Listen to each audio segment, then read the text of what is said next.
Counselor Accents Podcast. Two school counselors who love their jobs. Oh, and they happen to have Southern accents too. Bless their hearts.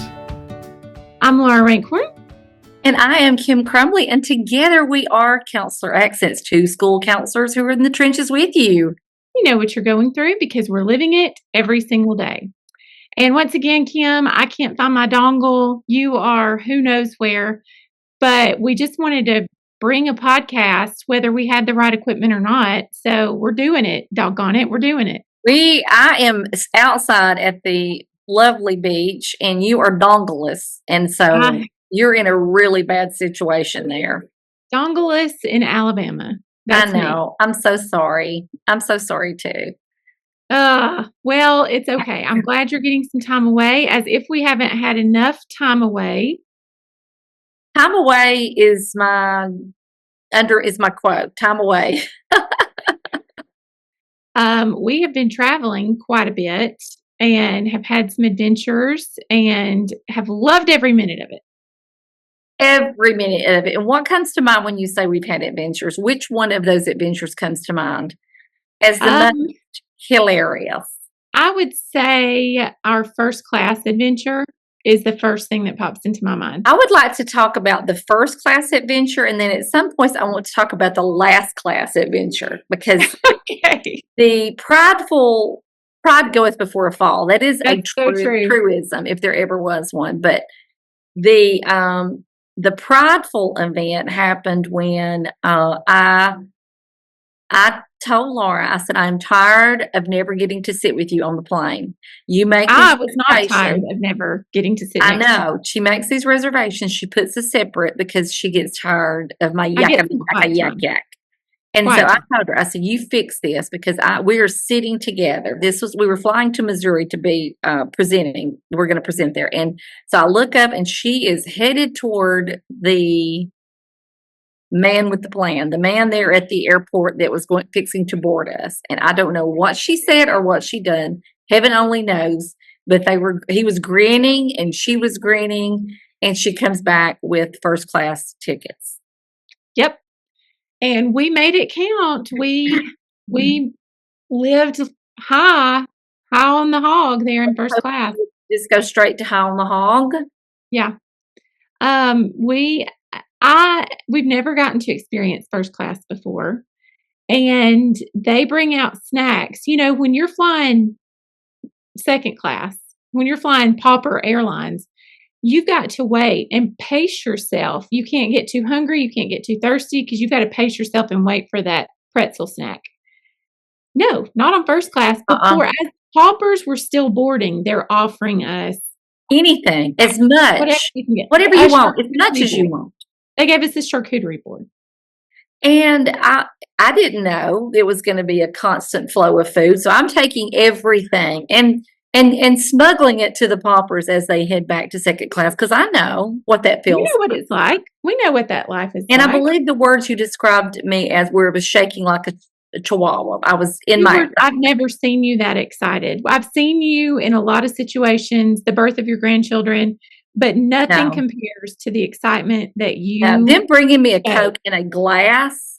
Yeah. Us clinking the glasses was a highlight for sure. It was, and then I have to say, we were cocky. Later. I mean, you get cocky because you're up there and you're just like, please take your luggage and get to your seat, Pauper. Get on back there. Because we're trying to luxuriate up here in these huge seats with all the food that we can eat. So the next time we boarded, we were mere days later. Dead last. We are the two seats beside the toilet. It's like you can't get any further back. I can't stress that enough. The last seats. Basically, we were sitting on the toilet. That's how close to the toilet we were. It was not like the toilet was behind us. No. Like it was literally beside. Laura was to the left and the toilet was to the right. It was a small plane with large people who had to go to the restroom. With my arm width, I don't know what it's called. They could have asked me to hand them my girth. They could have asked me to hand them my wingspan. Let's call it my wingspan. They could have asked me to hand. They could have asked me to hand them the toilet paper. You reached right over there with your wingspan and handed them the toilet paper. And let me tell you, I have heard sounds coming out of that toilet that I never want to hear again. The lowest point of the flight was when we saw that girl coming, and I knew something wasn't right, and she turns 1 inch from us and throws up every pretzel snack she's eaten. Let me just say this. I have decided that I will never be in the middle again. I will either want to be in the very, very front or the very, very back, because I don't know when I've ever had so much fun. We made more friends sitting in the back than ever. Because they're standing there, they're going to talk to us while they're waiting on the toilet. We heard so many stories. We were inspired by so many people. So we were sickened and inspired at the same time, if that's possible, but it was. So anyway, it was the best. It was the best. Who do we have on the show today, Laura? Well, which is a real treat for us, Kim, because it is a friend of ours, Jodi from New Jersey, is going to be sharing her story. It's been a while since we've done a Everyone Has a Story podcast. Yeah. But those are some of our favorites just because, everybody has a story. And so when you hear what other people have gone through and you hear the resilience and you hear how they've taken it and built something from it, and that is certainly what Jodi has done. And we talked to her, heard her story, and said, oh my gosh, you've got to come on the podcast. And she graciously accepted, and so here's her story.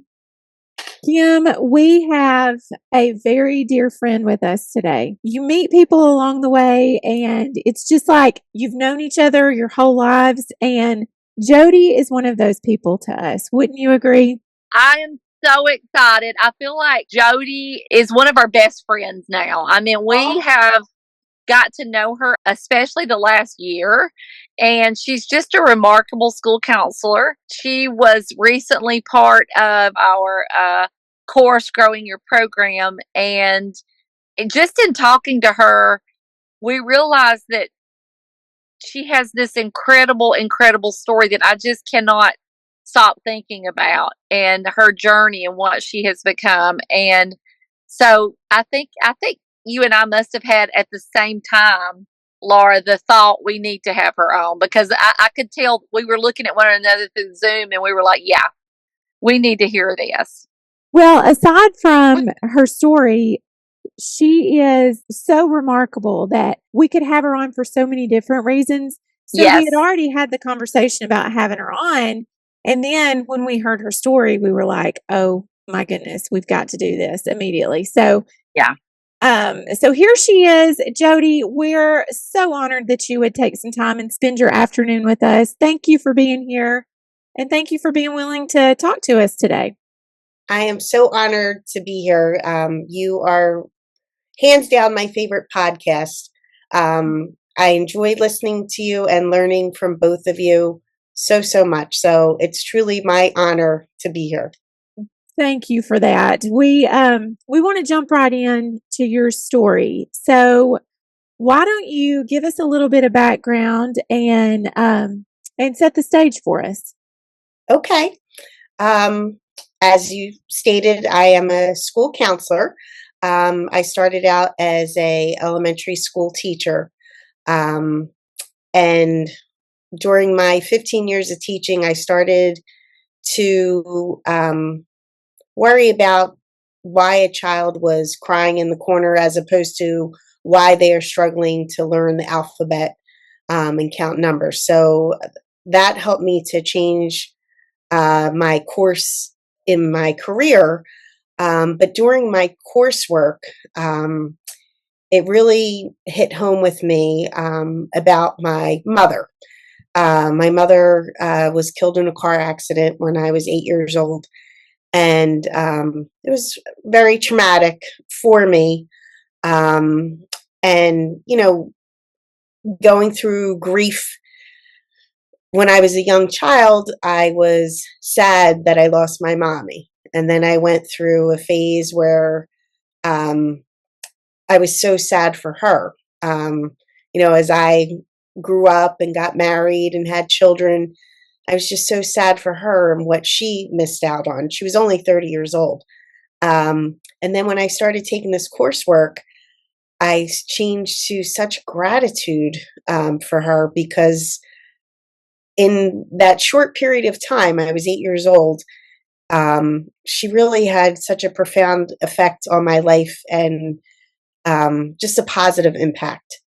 So that made me feel grateful. A little bit of background about my mother. She grew up in a very small town. She was the daughter of turkey farmers, and she got a job as a special education teacher and then principal of a school that was literally down the road from where she grew up. So here was this hometown girl giving back to her community, and she just loved her school so much. I spent a lot of time there, and as an adult now, sometimes I giggle thinking of what a mess I must have made at the secretary's desk. She would have me sit there and color and play with my toys. So sorry about that if I made a mess. My mother was en route or coming back from a meeting, and she was with the superintendent of the school, and they were stopped at a red light, and a drunk driver plowed into the back of their car. The car became engulfed in flames, and the superintendent was pulled out by a passing motorist, but she was not pulled out.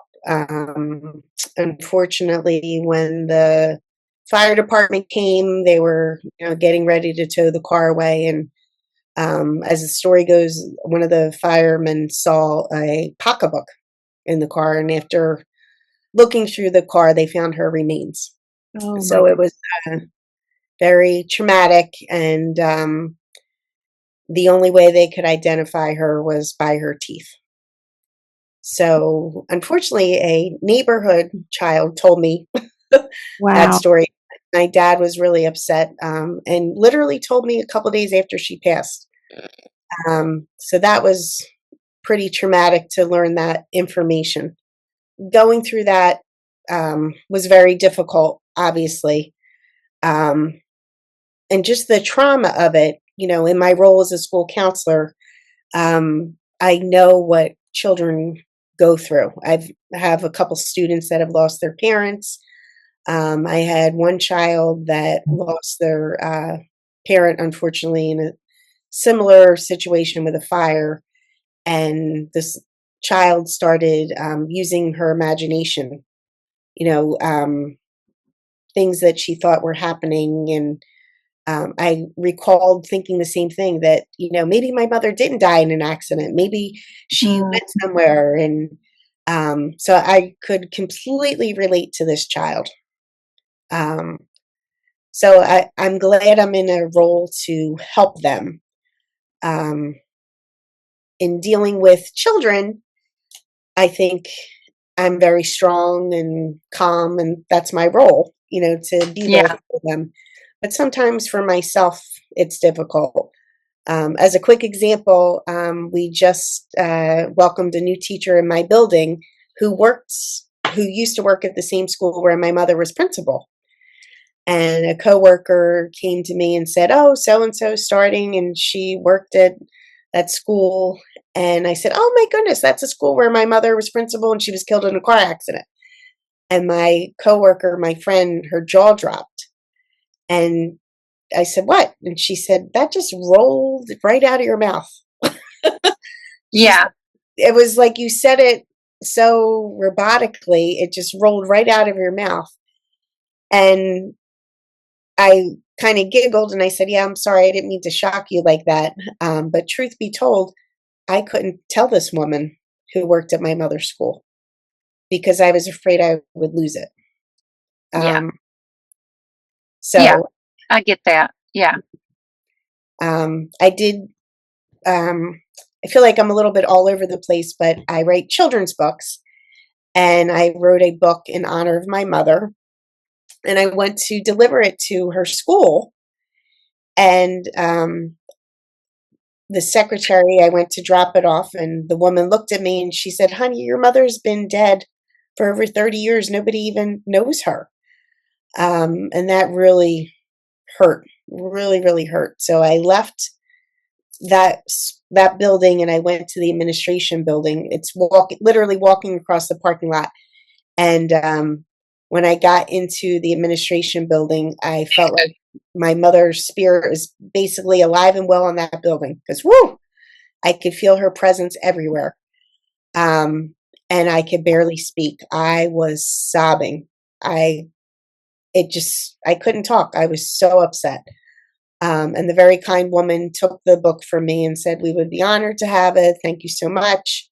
But I really lost it. So, having said that, I think I live in fear now as an adult. You never know when something's going to trigger you and you're going to be so upset.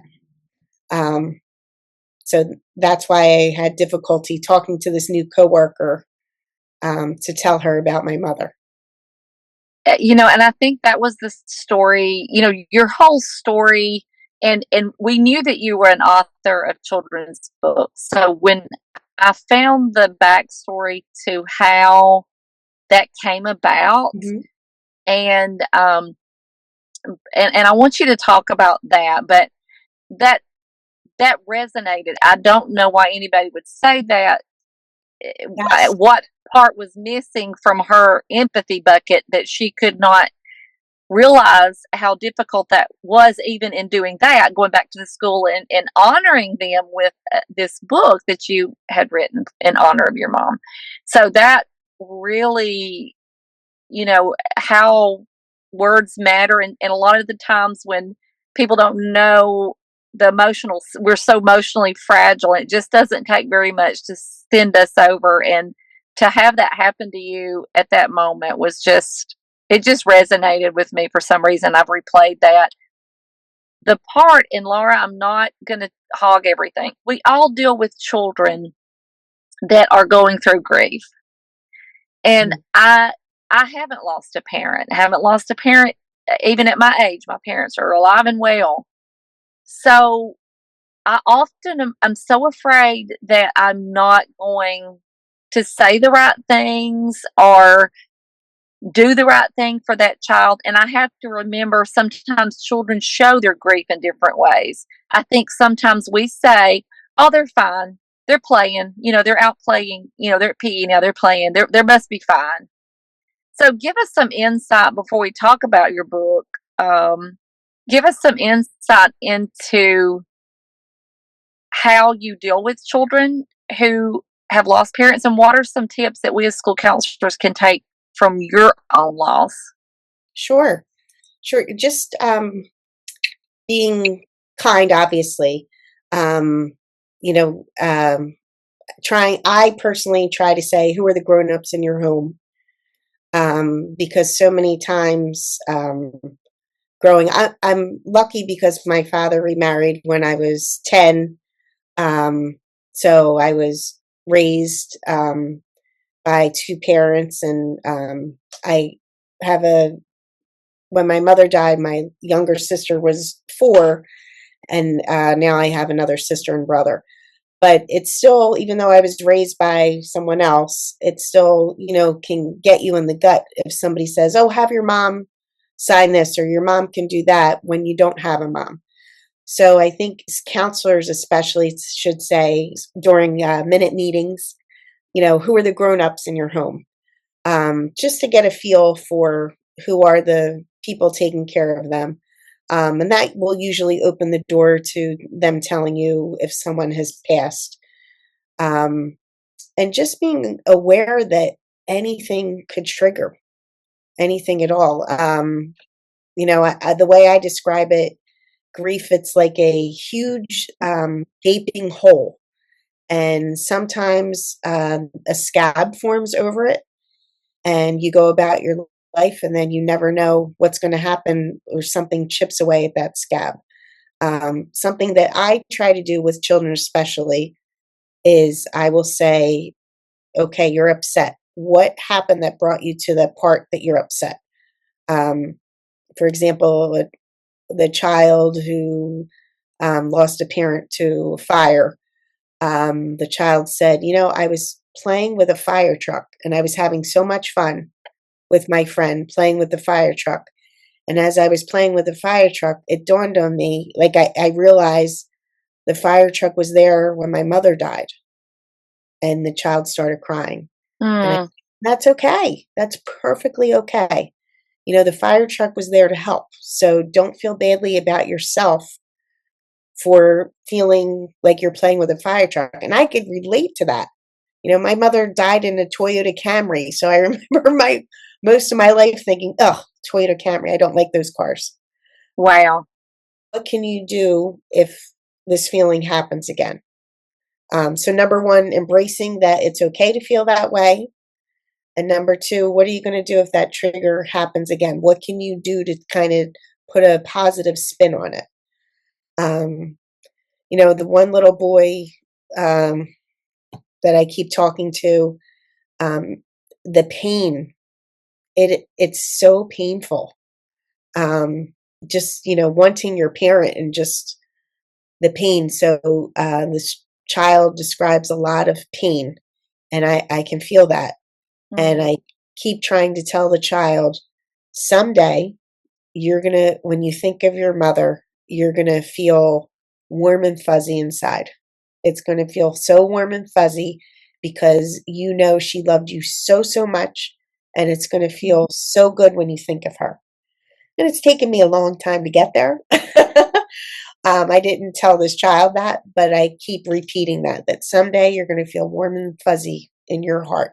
So I try to give them a little bit of hope. It's difficult. There's so many times during your life where you just miss that person so much. Unfortunately, I grew up in a time where I dealt with some adults who said, oh, come on, you're fine.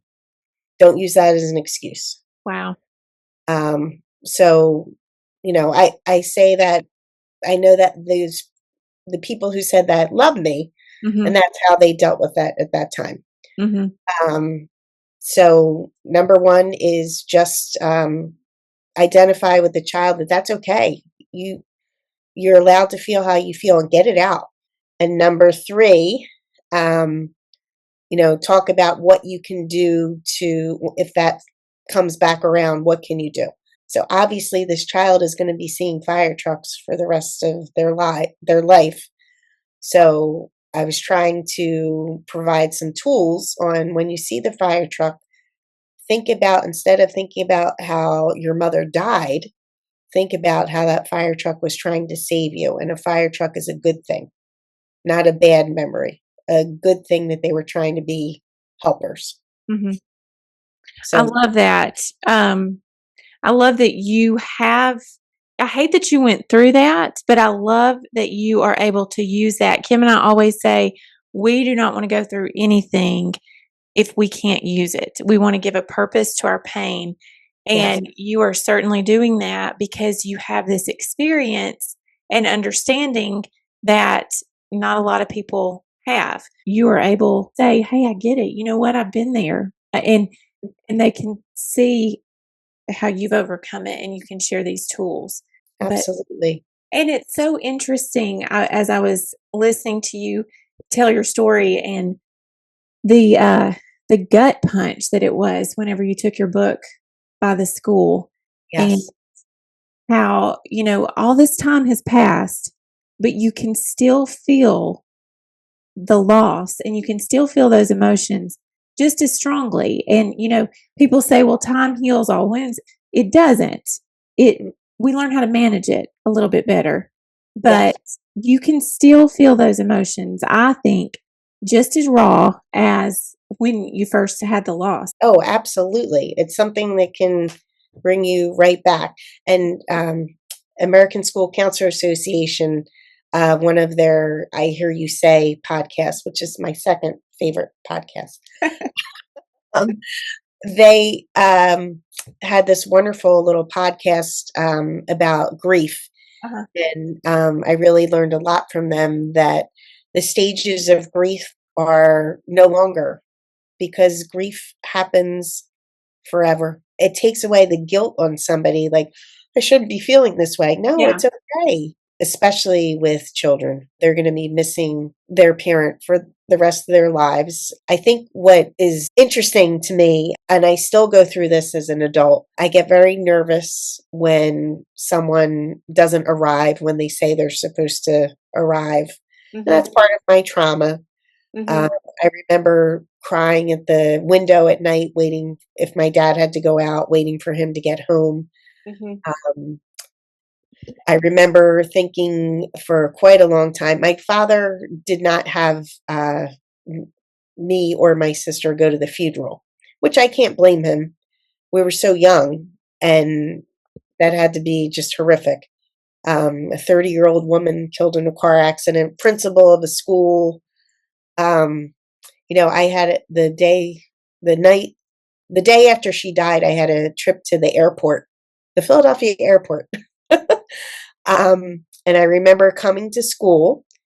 My grandparents drove me to school that morning, and I asked where my mother was, and they said, oh, she had a meeting early. She had to go to work. And my father needed time to get himself together. Right. So they took me to school, and as soon as I got out of the car, a classmate said, why are you here? Your mother's dead. And I said, oh, what? No, she had a meeting. And I ran up to my teacher, and I said, so-and-so said that my mom's dead. And she just hugged me, and I don't know how she kept it together. I don't know how she kept it together.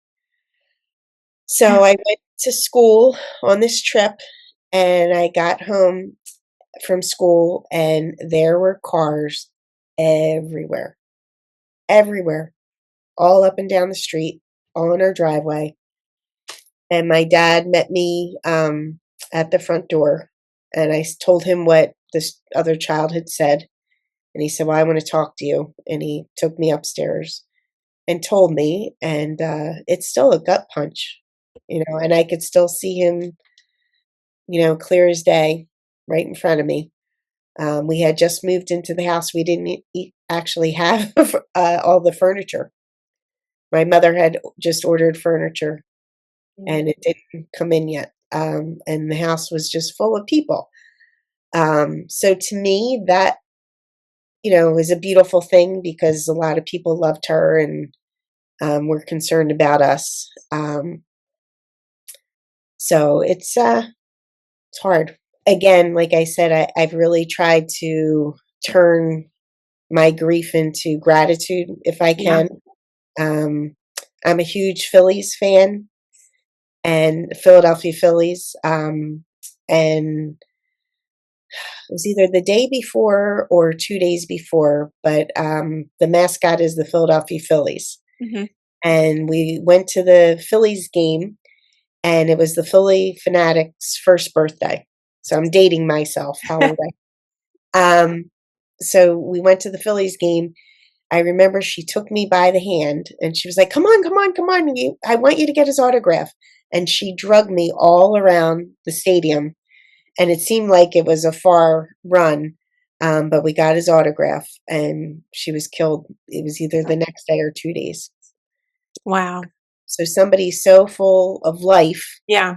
I think I was telling you that she used to have me sing to her friends Helen Reddy's song, I Am Woman, Hear Me Roar. And just thinking of, in this day and age where we talk about women's rights and the power of women, and she was trying to instill that in me at a young age. The lyrics of that song are just so beautiful. So I try to think about what a positive effect she had on me in the short amount of time that she lived. Yeah, definitely. It sounds like she was a gift to everyone she came in contact with. She sounds amazing, and she's obviously amazing because you're so amazing. And thank you. Tell us about your project that was inspired by your mom. So that's an interesting background story. Yeah. So I wrote a book about my mother. At the time when I wrote the book, I was teaching in a private school, and it was Easter, and we were talking about the reasons behind Easter, and one of the students, the little kindergartners, got really upset talking about death. And I did not get religious, but I was talking about, oh, when you die, there's a funeral and you go to heaven and you have everything you need. And I felt like a story just kind of rolled out of my mouth. And I realized that I had been telling myself this to give me peace my whole entire life. So the title of the book is called Lia-RIA and the Ostrich Feathers. And the reason it's called the Ostrich Feathers is the day after my mother died, I was in the school play and I was the ostrich. And my father brought me to school just to do the play and then took me home. And it's funny, things you remember. I was so annoyed because my father couldn't find my special tights. My mother had purchased special tights for me to wear in the play. So I had to go without tights, which was really awkward. Oh, yeah. But I wore my little leotard and I was the ostrich. So that's where I got this silly title, Lia-RIA and the Ostrich Feathers. But it's just to try to bring peace to children and adults, give them a little understanding of what happens with the funeral, and whatever your belief system is, but to maybe bring you some comfort in knowing that your loved one is still in your heart. We just experienced a loss at school. One of our staff members lost a family member, and it was another very, very traumatic event.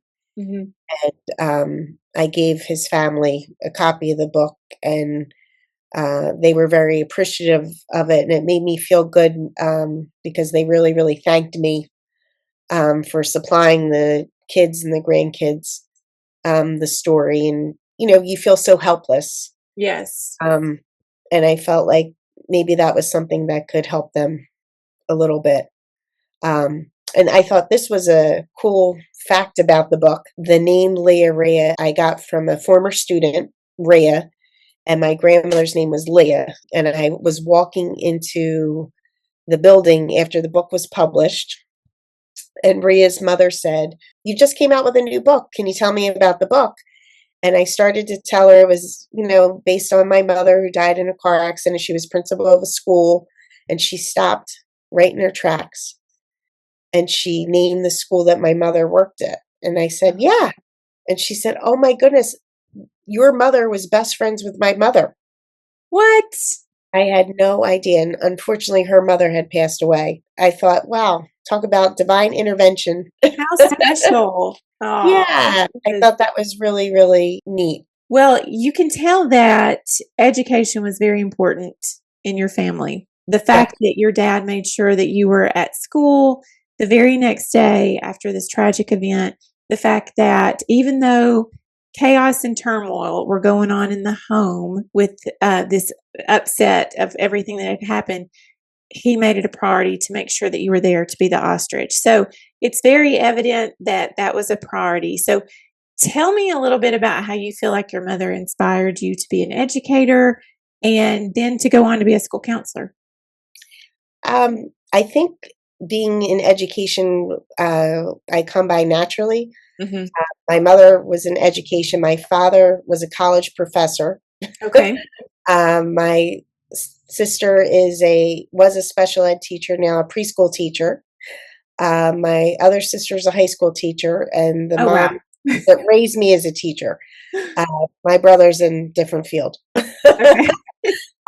So we come by it naturally. And what's really interesting is we're all different types of educators too. But my mother brought me to her school, and she was just so proud of her school and her students, and just showed me her work ethic. And she was very into equality and equity. She did not judge a person on race. She was very welcoming to all walks of life. I just felt in my heart that this was something I always wanted to do, was to be a teacher. Mm-hmm.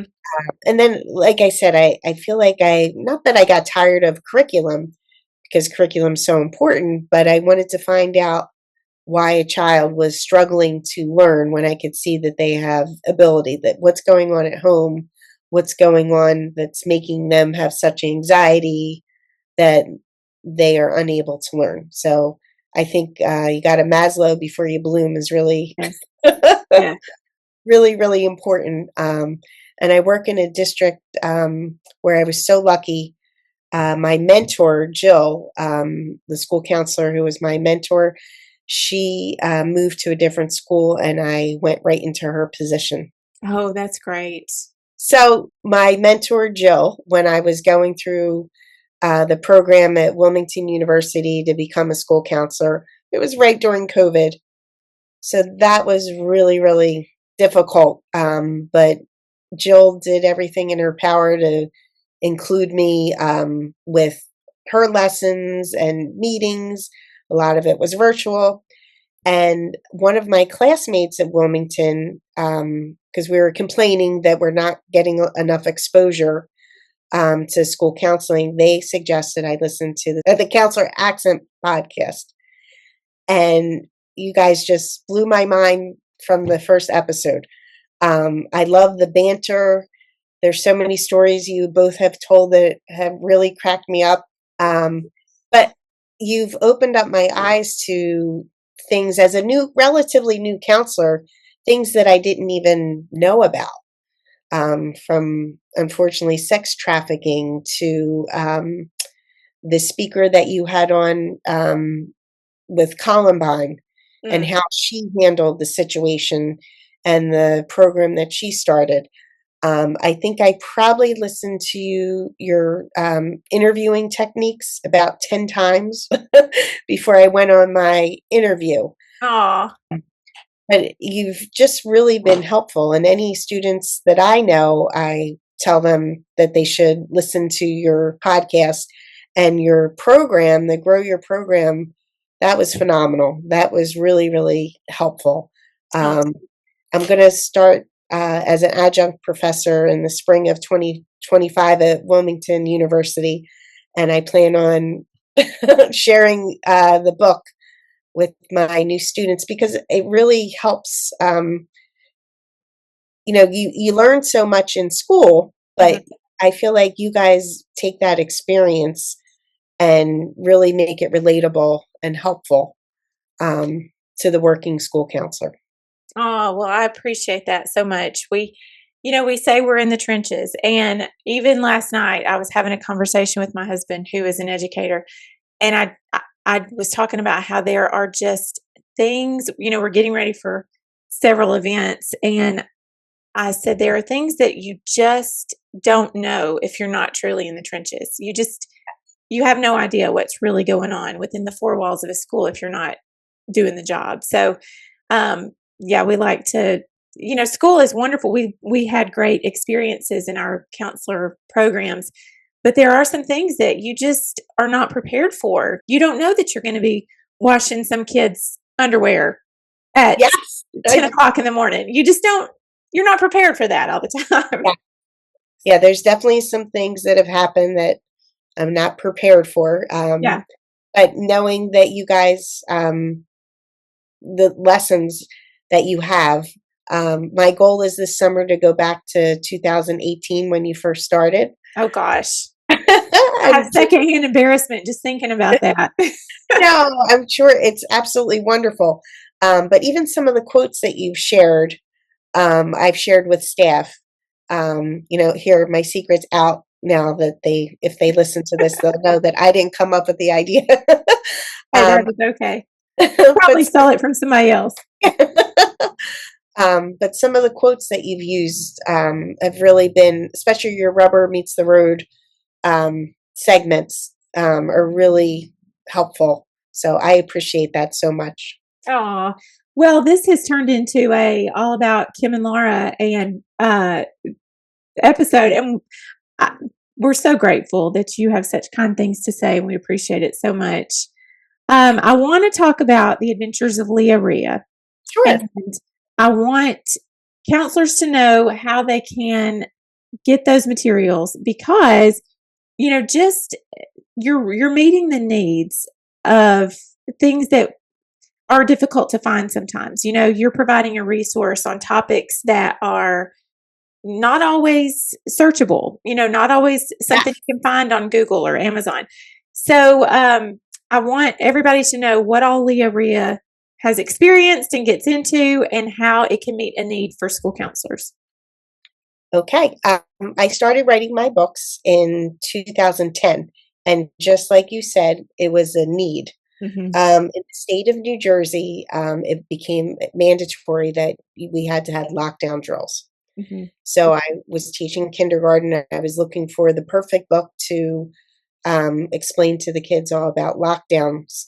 And I could not find anything about a lockdown drill. So I decided to try to write it. I wrote the book, and then I was looking for an illustrator. And one of my coworkers said, "Why don't you just draw the pictures yourself? I see what you draw for the kids. So just draw it yourself." So that's what I did. I illustrate my own books. It's a labor of love. I like to say it's a fun hobby because I do have 4 books out now, and I work on it when I can. But again, I'm looking for, I like to write about things that are not so much in the mainstream, that it's a difficult topic for people to talk to children about. So it's not for children to read independently. It's more for adults to read, or a school counselor or a classroom teacher, and then to go over it with students. So the first one was Lockdown Drill. Lia-RIA, and they're all called Lia-RIA in the lockdown. Lia-RIA books. Mm-hmm. So the main character is Lia-RIA, and I have her kind of like she could be pre-K to second grade-ish. Okay. So Lia-RIA and the Lockdown Drill was the first one. The second one is Lia-RIA Meets the Angels. And that I wrote about a very close friend of mine who has 2 children with something called Angelman syndrome. It's a neurogenetic disorder, and it's something that people are not very familiar with. People with Angelman syndrome are pretty much nonverbal. Mm-hmm. And cognitively, some do not develop past 4 or 5, age 10 about. So I wanted to bring some awareness to that. I was meeting my friend in the park with my own children, and I noticed that some children were looking at her kids and wondering, what's going on with them. Mm-hmm. And I wanted to explain to young children about special needs awareness. So that's Lia-RIA Meets the Angels. Then I wrote Lia-RIA and Ostrich Feathers about my mother. And the last book I wrote was Lia-RIA and the Old Timers. And that is to explain to a young child about Alzheimer's disease. So I wrote the book with my cousin. Her husband has Alzheimer's, and she wanted a way to gently explain to children what's going on with Alzheimer's. So in the story, Lia-RIA's grandfather is exhibiting some symptoms of Alzheimer's, and Lia-RIA doesn't understand what's going on. So the grandmother explains to her about Alzheimer's. And I'm currently working on a 5th book, and that is Lia-RIA and the makeup class. So I'm hoping that should be out by the end of 2025. Great. Now, what's that one about? That one is about making a mistake and owning up to your mistake. So often children will make a mistake and they think, oh, this is the end of the world, and they avoid adults at all costs and try to, ignore the problem. Mm-hmm. And it's teaching children just to basically take care of the problem head on if you made a mistake, and how you can fix your mistake. So that one, my mother is actually the main character. Okay. Yes, so I'm really, really excited. That's why this book is taking so long, because I really want to draw her pictures the way I want, and it's taking a while, but I'm really excited for the finished product. How special. Yeah, it's going to be a good one. It's something that really happened to me with my mother. Oh, So that's where I got the idea for the story. So I'm really, really excited about it. that is great. And all of these are so needed. And I know that you said that Lia-RIA is, pre-K to, I think you said Second or second third, grade. yeah. Mhm. But I could see using these books even with older students and like, the Angelman syndrome. I could see reading the book with middle school students and then having them do a research project, maybe on something that is not as well known, That's great. letting them present on it and just letting it be the inspiration. So, I appreciate you saying that, and that'll be a new marketing tool for me. yeah, there you go. I do sometimes show some of the fourth and fifth graders parts of the book too, to get their feedback. And I laughed because I went on a job interview for my kindergarten position, and a principal asked me why I wanted to become a teacher if I write children's books. And I said, because kids give me the material. Exactly. And that's so true. So I'm learning from the students every day, because they say the funniest things. And then I can see, some things that they might be concerned about. So that also, sparks a book idea Yeah. to help them. But that's a great idea about middle school. Yeah. I think children's books can be used in a wide range of different things. I mean, even, we do the lockdown drills. I am at a middle school and we do the lockdown drills, and I still get just a little bit emotional when I'm walking through and checking the doors and stuff. And I'm thinking, this is scary. And I don't care what your age level is. And, sometimes we can use younger books, children's books. Kim and I have a children's book called Hygiene, but it's something that can be used with older students and say, almost as like it's almost an icebreaker, I guess. And so I could see that with Lia-RIA and the lockdown drill, because older kids are not going to want to admit that they're scary, but they can identify with the feelings that she's having or the explanations that are given. So I think it's across the age level. I think it's a great book. Thank you. I have to say your hygiene book is phenomenal. I love the play on words and the rhyming, and the illustration. It's a phenomenal book, and unfortunately, it's something that's a topic that's a little sensitive, Yeah. but helpful. Well, I appreciate you saying that.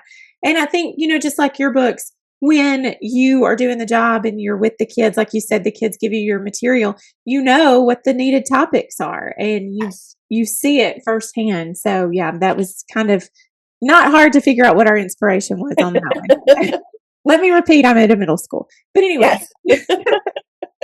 Well, I have so enjoyed our time together, and I've especially enjoyed it because I hope our audience didn't even notice that Kim had to disappear. I hope they're so used to her hogging the conversation that they were like, good, Laura is finally getting to ask some questions, but she did have to jump off. And so that meant I got you all to myself, and I'm so glad. Well, thank you. And although I miss Kim, I'm glad I got to have some quality Laura time. Yes. I appreciate that. And I can't thank you both enough for the material you do provide, because it really helps me every day as a counselor. Oh, I appreciate it. We're just all in this together, Yes. So tell our listeners, and I will put a link in our show notes, but I want you to tell our listeners where they can purchase the Lia-RIA books. Okay. The best bet is to go to Amazon. Okay. They're also available at Barnes and Noble. They're available at Target. And you can contact me through my Lia-RIA Adventures website. If you're in the New Jersey area, I do make school visits. And I've even gone to some Girl Scouts and Brownies visits, which I really enjoy, and library visits. But they can reach out to me right on the website. How fun. And Lia-RIA, can you spell it for us? Sure. LIA-RIA. Okay. All right. Well, this has been so great. Thank you for spending time with me this afternoon and sharing all of your expertise and sharing your story. I know that those emotions can feel so raw. Like we said, no matter how much time has passed, reliving these experiences can bring up those feelings again. And I appreciate you just being vulnerable with us and sharing your story and letting your mom's legacy live on. I think it's a beautiful thing, what you've done with the book and the story that you're telling. And I know that she would be so honored. And so thank you. We're honored that you would share her story with us. Thank you so much, Laura. I appreciate it. Thank you. Jodi, that story, when she just had, I mean, we were just talking. It was, we were doing the course with Jodi, and she was just in talking to her. And I'm like, what are you, I mean, this is life changing. And we forget what we say. Everybody has a story. Mm-hmm. And that's, she is so resilient. And when I think about how great she is and what she's done to honor her mom, who was an educator, when I heard that story, it just stuck with me. And we were like, oh my goodness, we've got to share this story with everybody. And I'm so grateful. I know it's not easy, but I'm so grateful that she did that. Yeah. Just amazing. And it does remind you how amazing people are and how people get up and do the job every day. And we talk a lot, or we hear a lot of people say, what's your why? And just thinking, man, her motivation for what she does and the legacy that she's continuing.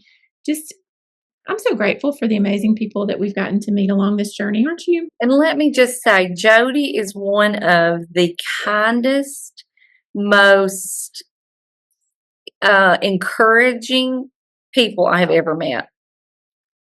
I agree. Yeah. She's a cheerleader. She's a cheerleader. I think a lot of school counselors are cheerleaders, and she's just head cheerleader, if you will. Yeah. Okay. Love it. Yeah. Well, I've got a little treatsy for you. Okay. We've got MalPal. We are doing In the Mix with MalPal, and she is going to share with us some findings, and I'm super excited about it. So, we're going to go ahead and play that. Okay. Yeah. Hey everybody, I hope you are doing amazing. It is MalPal here, Mallory Jacobs, one of the school counselors from the amazing state of Kansas. I am an elementary school counselor in Topeka, Kansas, where I'm also the lead elementary counselor for our district. I was the Kansas School Counselor of the Year in 2023-2024, and I am so excited for my dear friend Hannah Kimball Mick, who is one of the finalists for National School Counselor of the Year for Kansas. Han, we are so proud of you. And I am working with Laura and Kim, and I am so excited because it's MalPal in the mix. It's MalPal in the move. And I am so excited to be here with all of you. Thank you all so much for listening. Thank you all so much for your support. What a great network we have all together. I am coming to you from Kansas. The sun is beautifully shining on this fall day, and I'm in my school counseling office. It is such a wonderful place. It's a place to be. Yes, even when kids are upset. Speaking of being upset, one of my favorite things that I do with my kids, all of my classes, my small groups, individuals, is learning how to deep breathe. And we do this in so many different ways. So I thought I would share with you a couple of different ways that we do this. So one of the fan favorites that we do, especially in the fall and colder weather here in Kansas, is doing our soup breathing. So we pretend that we have a soup bowl made out of our hands, and you put anything in here that is your favorite hot thing, temperature hot, not spicy, or as my niece calls it, Piscy. It too Piscy, Aunt Mal, too Piscy. Girl, I get it. I'm too Pisces sometimes. But your temperature hot food, whether that be oatmeal, ravioli, Kraft macaroni and cheese from that blue box, I am. How about some soup? Something super cool I don't even know about. It is in your bowl, but it's not too hot because it can be in your hands. But you love this food so, so much that you want to take a big, deep breath in to smell it.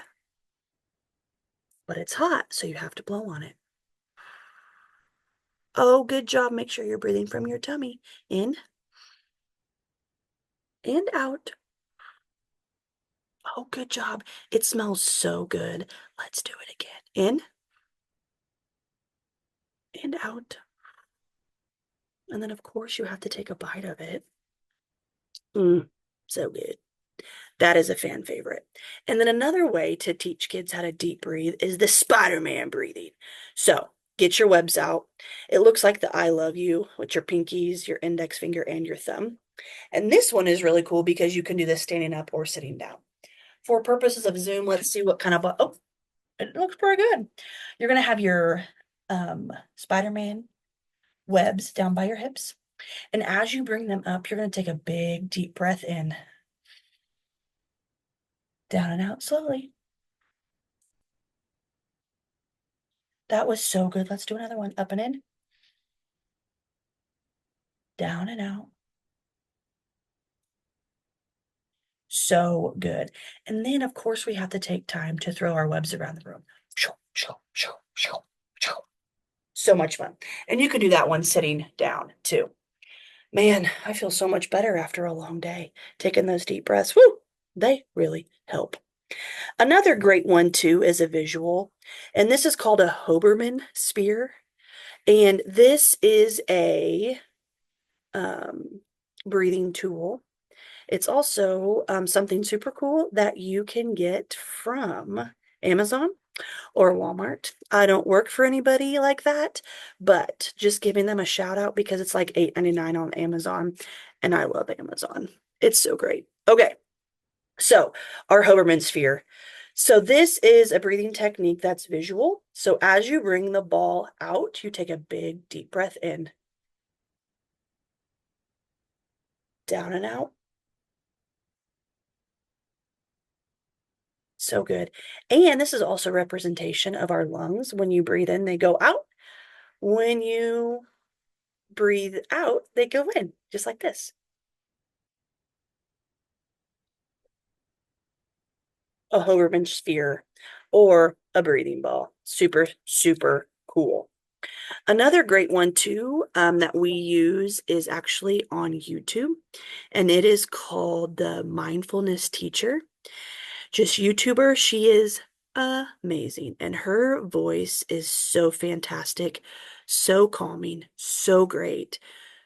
She could even probably put you to sleep. You get so relaxed.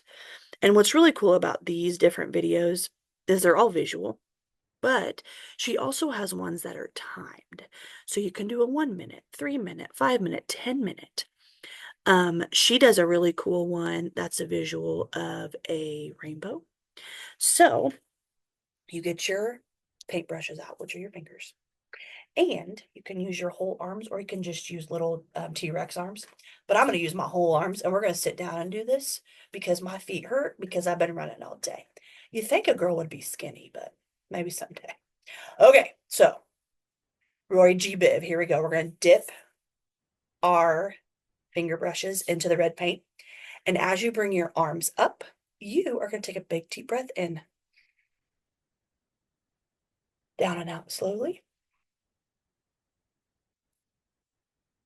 All right, shake that paint off. Now you got to go into orange. Dip your finger brushes into orange. Here we go, up and in. Down and out. This is so fun. Let's do one more. Let's do Roy. Let's go into yellow. Shake off the orange paint. Get the yellow paint. Boop. Here we go.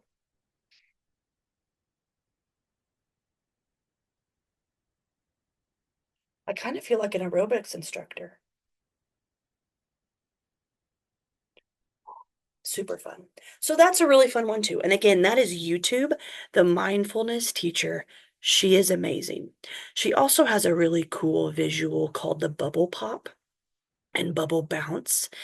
And it comes up with different colors of bubbles and they pop. And she asks you to use your eyes and look for different colors. And she also has different ones that move faster. And that is also a fan favorite. I went into first grade today and they were like, can we do the bubble pop? And I'm like, of course, you want to deep breathe? Yes. So then, of course, we talk about the importance of why we deep breathe. And it is so interesting, too, because our teachers stay in our room while we go in there and teach, and they are doing it with us. And this is a really good thing for your whole school to learn, including your grown-ups, because we have to completely learn how to regulate ourselves and take those deep breaths to calm our body. Okay. So we have gone with the soup breathing. We have done the Spider-Man, Spider-Girl, Spider-People breathing. We've also done the Hoverman sphere, the breathing ball, and then also the rainbow relaxation.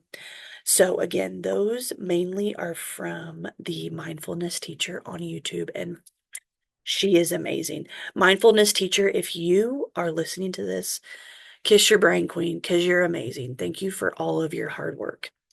Again, I'm an elementary counselor, but I know of middle school and high school counselors that also use this, and they are fantastic tools. Another great one that my dear friend Matthew from Colorado taught me. Matthew, thanks, brother. So it is the 5-finger breathing. So you give yourself a 5 in the air. That feels kind of good. We made it through the day. Woo! Sometimes you gotta celebrate yourself. Okay.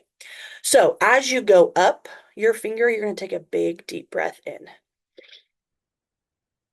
Down and out. Up and in. Down and out. So on and so forth.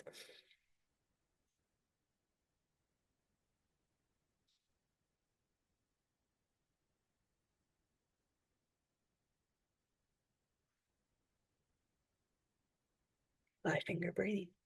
And then sometimes if you want to keep this rolling, you bring out your other hand because we got to take some more deep breaths. And you just do this until your whole class is calm.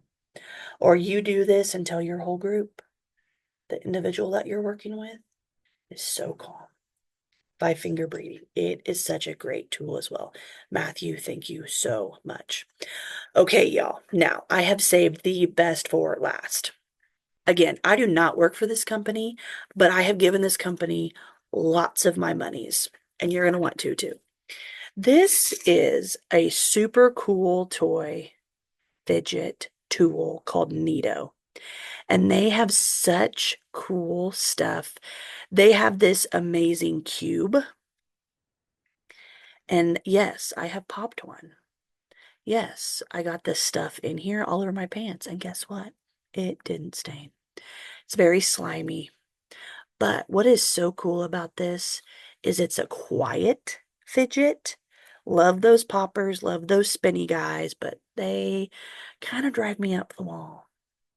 This is something so cool. Again, I found it at Walmart. I don't work for Walmart. I don't work for Neato, but I've given them a lot of my money.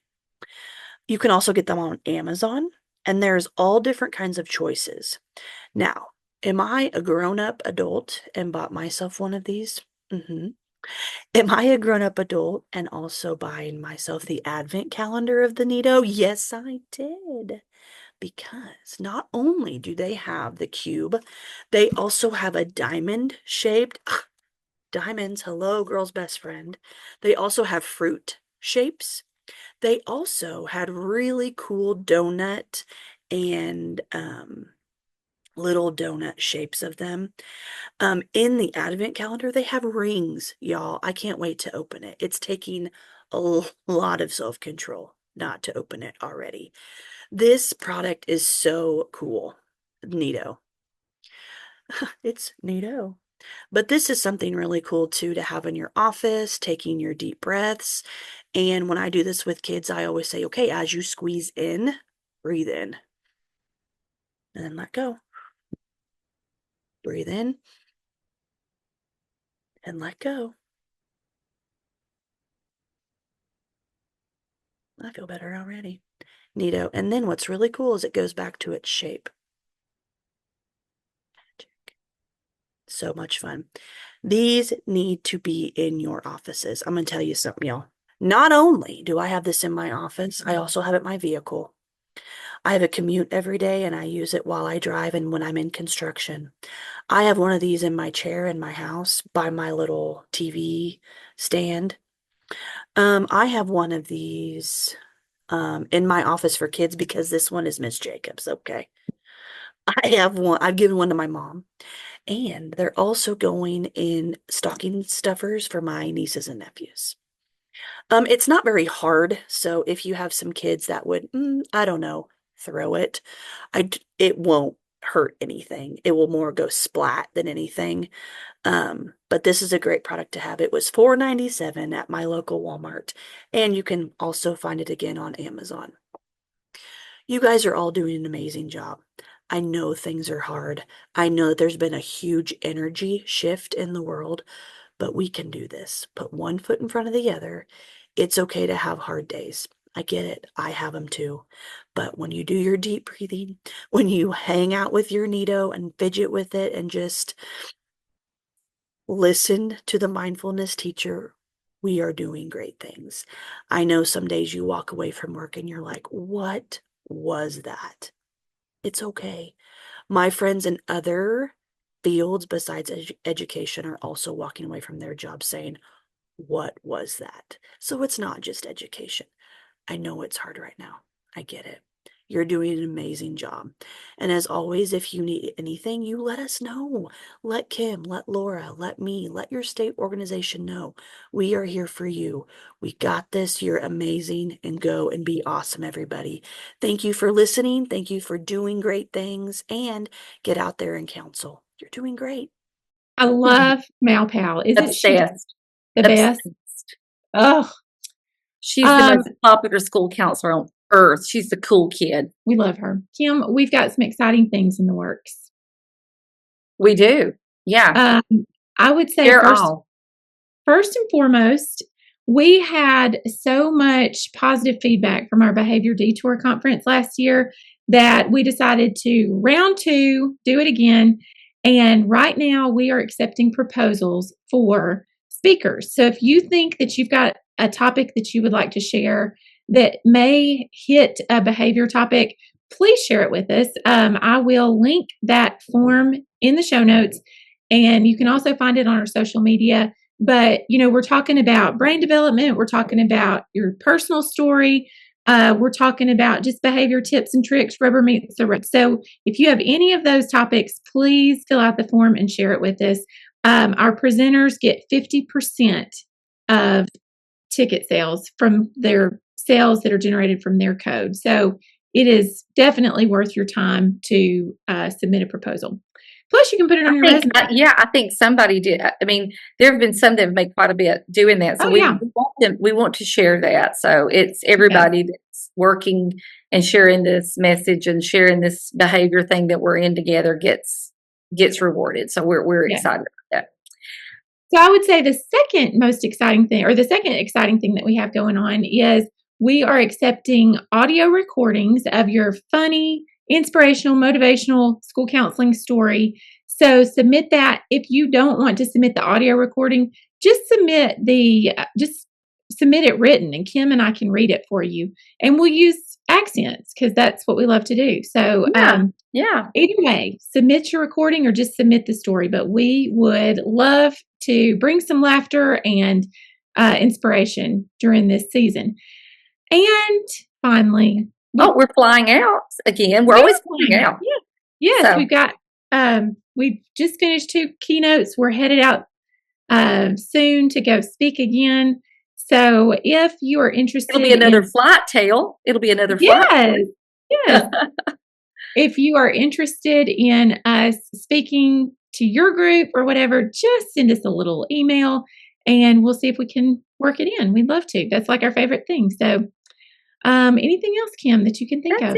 That's it. I'm going to eat some fish. So, ooh, bye.